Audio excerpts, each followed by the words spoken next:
Hello, welcome to another episode of the Heal Through Feel podcast. Thank you again for joining me. I get so excited when I'm knowing that I'm going to be recording an episode for the podcast because they are so impactful and there's so much knowledge and so much information that I want to put out there. So I hope that you've been really enjoying it. Today's episode will be about 25 minutes. That's where I like to kind of keep my episodes. And we will be talking about shadow work. So, a lot of you may not even know what shadow work is. So, we're going to deep dive into that and really talk about it, learn about it, and yeah, let's get into it. Okay. So, your shadow, for people that are not familiar with shadow work, your shadow is anything that you see about yourself that you feel is bad or wrong. So, some examples of shadow could be, oh, I'm too controlling, or I'm a germaphobe, or I'm too picky, or I'm too loud, or I'm too emotional, or I'm too messy, or I like to sleep too much, or I don't work hard enough. These are all shadows, and shadows usually come from people not accepting something about you. So, somebody usually gives you shadow. And most of the time, it comes from caregivers. So, at a very young age, let's say your parent is someone who is usually like at a very young age, oh, you got a B. You could have done better. You have to strive to get A's. Or something like that, that could then become a shadow. That could become no matter how hard I try, it's never enough, or I need to work harder. I need to work harder in order for good things to happen, can be a shadow. So, a lot of people don't even realize how many shadows that they have. And throughout your life, you will reject your shadow. But shadow is a part of you, it's a part of everyone. And we have shadow sides because that's just how life works. As you're a kid, your caregiver teaches you in the best way that they know how to get on with life. And 9 times out of 10, your caregiver wants the best for you. But a lot of times they use fear in order to get that across. Fear, punishment. I think that it's pretty rare, especially with parents who maybe grew up in the baby boomer time or like the silent era, which is like being born in the 40s. I think that sometimes that can be a very tough love generation, and it could be discipline comes from showing somebody the bad things that can happen if you don't do something a certain way. Nowadays, I feel like we have so much more knowledge, information. We have Google. Therapy is becoming something that isn't looked at as bad anymore. So we're able to learn how to teach our children in more positive ways. Positive reinforcement, allowing them to have free will, letting them learn on their own instead of kind of like wanting to jump in and prevent them from hurting themselves or making mistakes. And so, as a kid, you start to pick up these shadow sides. You start to learn as a child, oh, this is bad. Oh, my caregiver, parent, whatever, doesn't like it when I do this. So you begin to bury those parts of you for safety because your caregiver is the one that feeds you, they clothe you, they make sure that you have a roof over your head. So, as children, it's a survival mechanism for us to bury our shadow, bury the parts of us that our caregiver does not like or accept. That way, we can keep getting taken care of.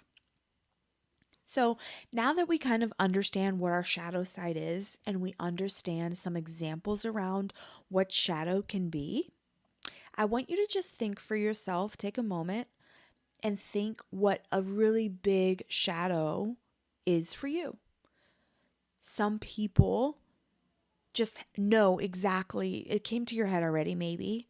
There might be big shadows where it's like you're constantly trying to fight this specific thing.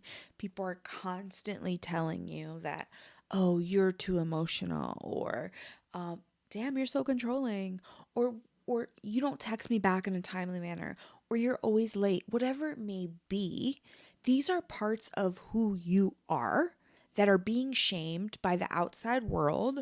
So you try as much as you can to reject it.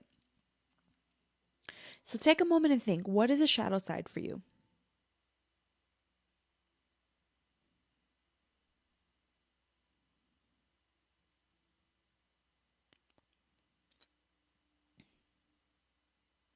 Okay.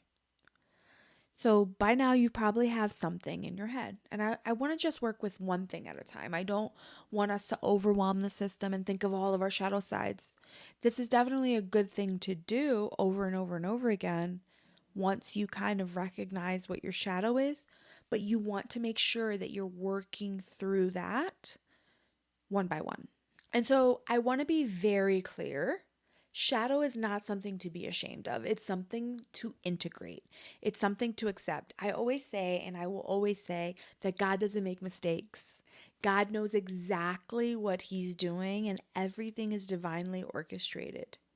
So if there is a part of you that is not accepted by society, that is a part of who you are on purpose.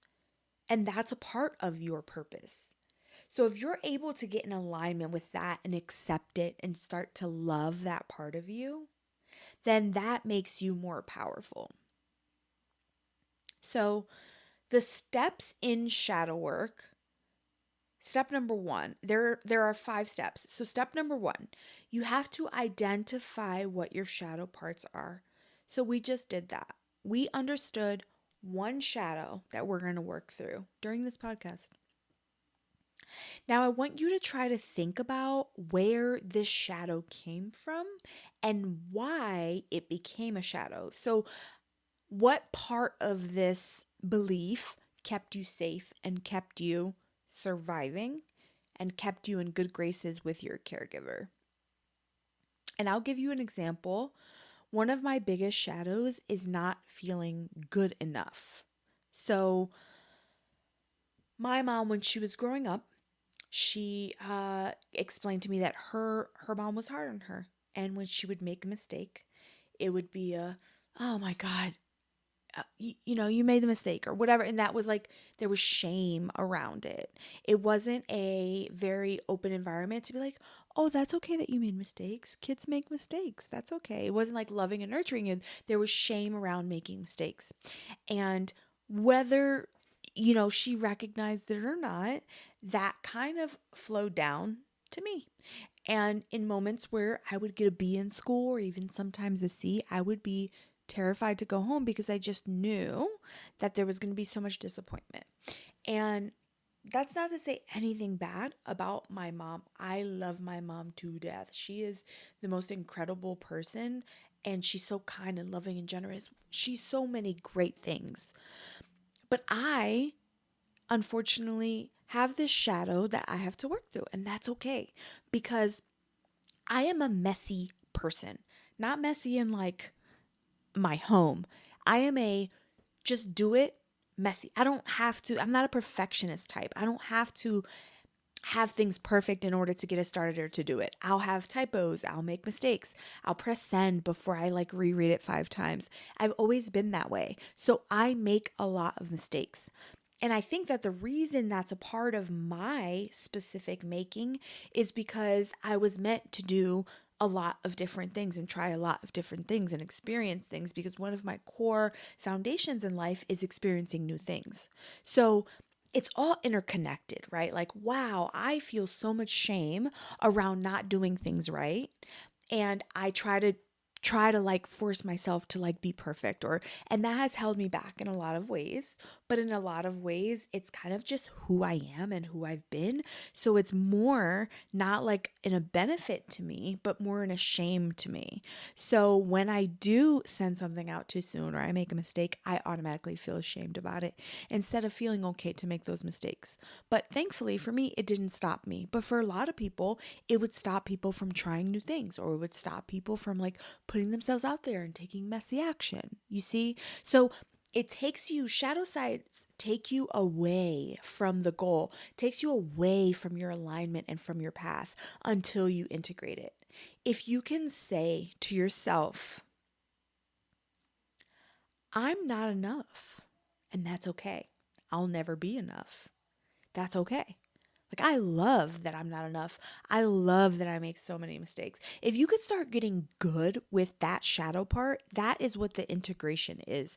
That's when you have integrated your shadow. When somebody says to you, oh, you did that wrong, and your response is not in your head, your response is not, oh my God, I fucked this up again.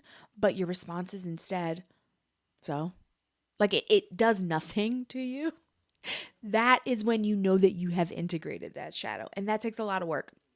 And I'm not talking about weeks, that takes months or even years to integrate your shadow. And so it's not something that is a quick fix, but it is something that you should become aware of. Because once you become aware of it, that's 50% of the battle. Literally. Becoming aware of it, that is half the battle. And that's awesome. Because from there, you'll work through the rest. So you understand now where your shadow came from and why it became a shadow. Why did you need to hide that part in order to stay safe? So if you understand those two things, where it came from and why it became a shadow, then you can move on to the next step, because that's step number 2. So step number 3 is reframing it as this beautiful thing that makes you you, because God does not make mistakes.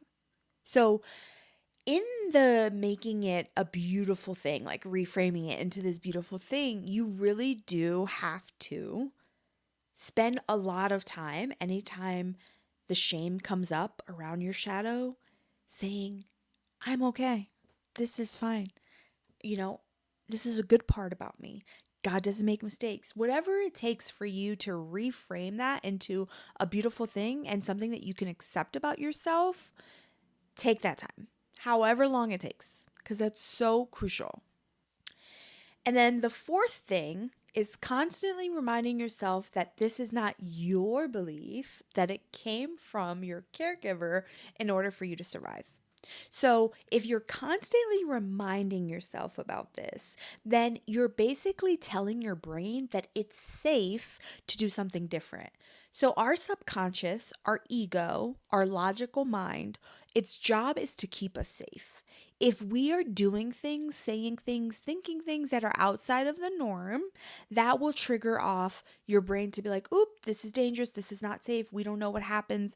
It's not sure how to react to that. So if you're constantly reminding yourself that it's not your belief, you're basically telling your subconscious mind, oh, no, no, no, this isn't our belief. This is a different belief. It's not something we need to pay attention to. After repetition with that, your brain, your mind, your subconscious, your ego is going to start to like make that feeling inside of yourself die down.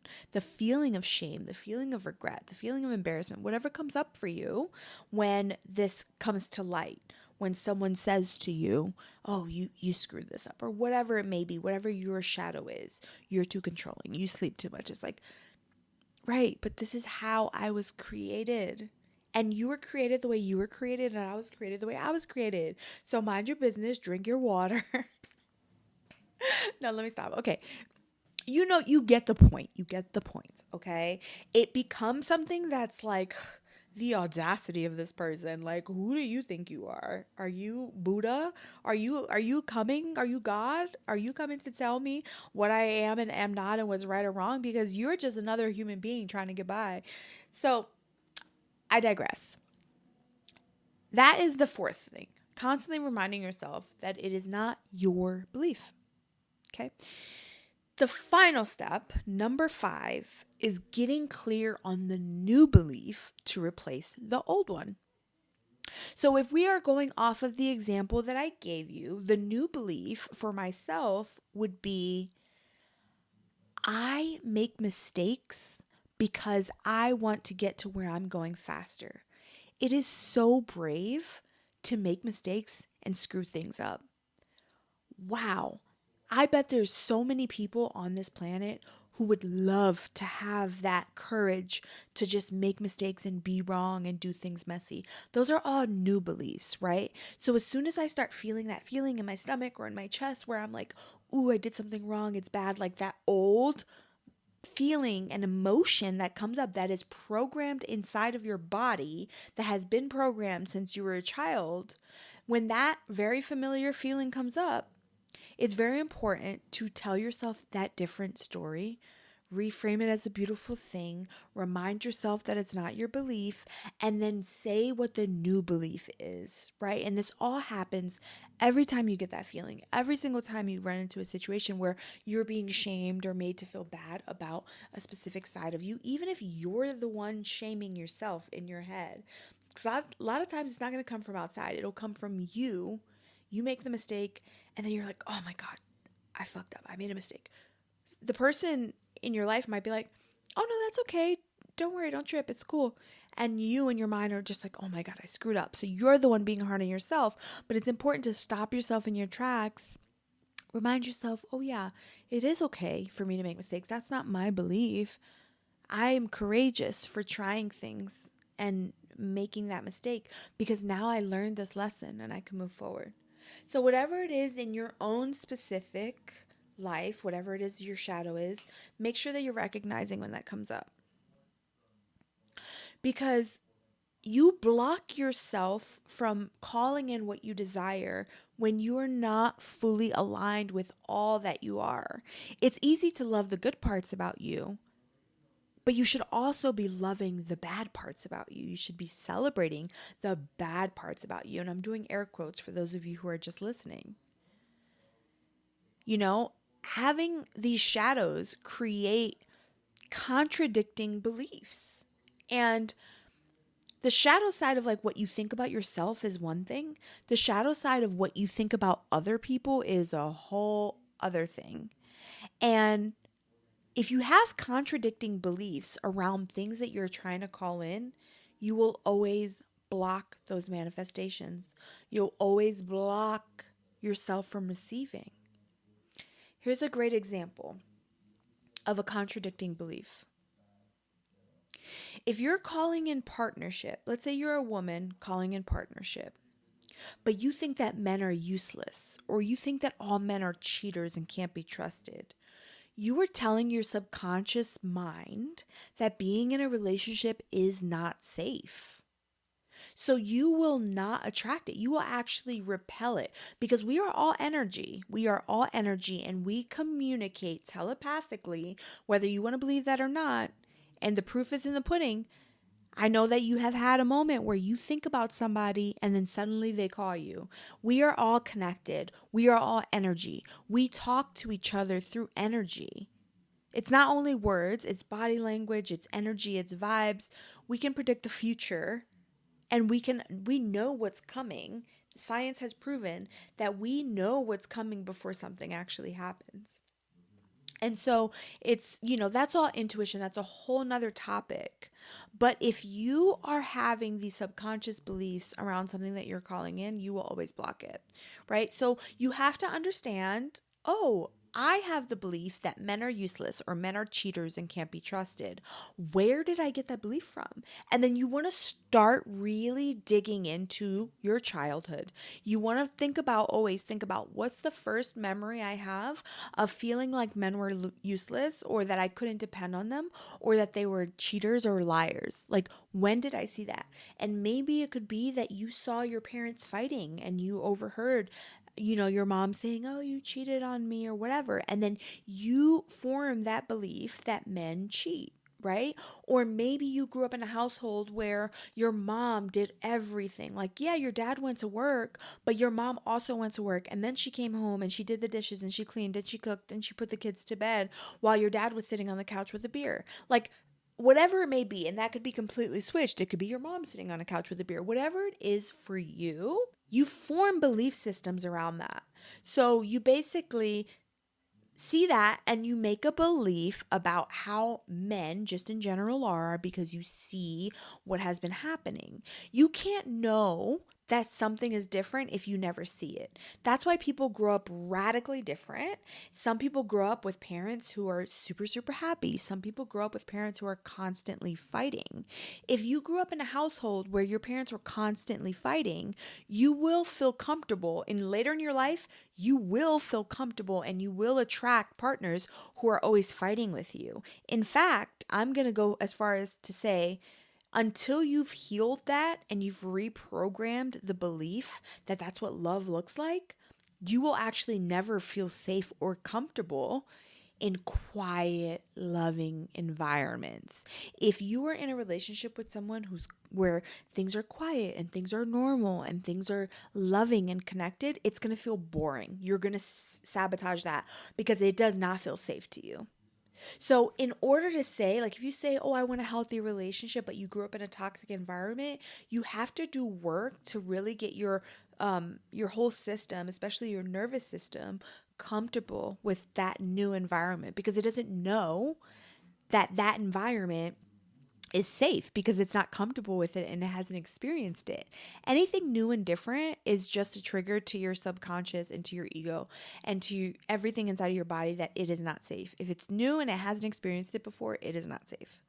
So when you reprogram these thoughts and these beliefs and you do the same steps with the contradicting beliefs. So if it's like, oh, you think men are useless, you do these same steps. You understand where it came from.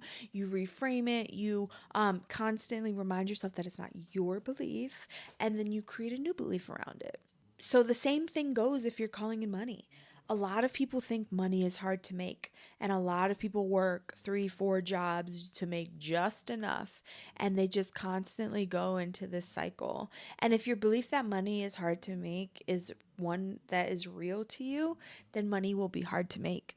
And if you start to really reprogram that belief that money is easy and it flows to you, you're going to start getting random checks.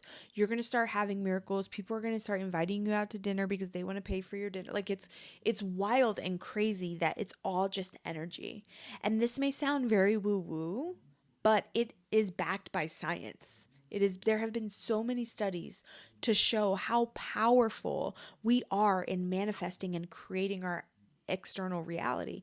I mean, back in the day, back in the 2000s, when that book, The Secret, came out, which talked about the law of attraction, I don't think that they did a great job in going into depth on the how you like reprogram everything and how you attract things, because they didn't talk about the real deep stuff. They just said, oh, if you say it, you'll attract it. And it's like, that's not necessarily how it works.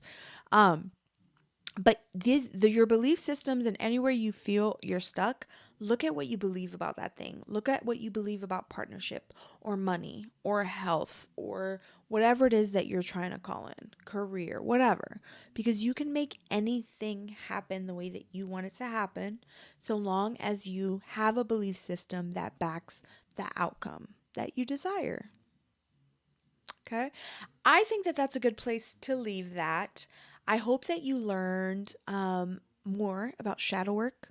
Hopefully, you are leaving this feeling inspired and excited to dig into the things that may have been holding you back. I know that this is hard soul work. This is stuff that a lot of people don't want to look at because it's really hard to look at. And it's even harder to be disciplined enough to keep constantly reframing and telling yourself different beliefs and controlling what's going through your head. But if you can get into the habit of just recognizing your thoughts, and even once a day or every now and again, once a week, just try to reframe, and then you'll slowly build up and that will become like a habit and you'll recognize it more.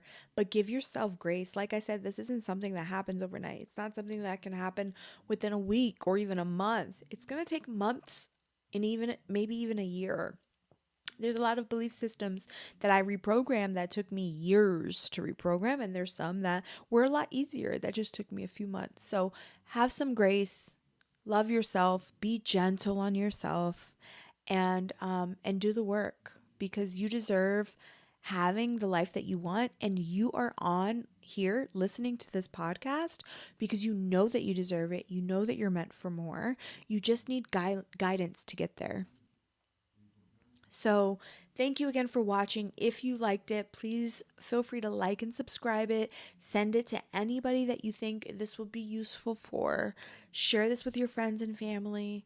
The more that we can share this, the better the world becomes. The more that people understand and know how to navigate their inner world, the more control that they have over creating the life of their dreams. And that's my goal. My goal is to make sure that every single person gets into alignment with what they truly want, the best version of themselves, and just creates a life that's like magnificent and just more than they could have ever dreamed of. So, thank you for being here. Definitely give yourself a pat on the back for being here and doing all the hard work. And yeah, I'll see you next week, next Wednesday. Thanks again. Mwah. Bye, guys.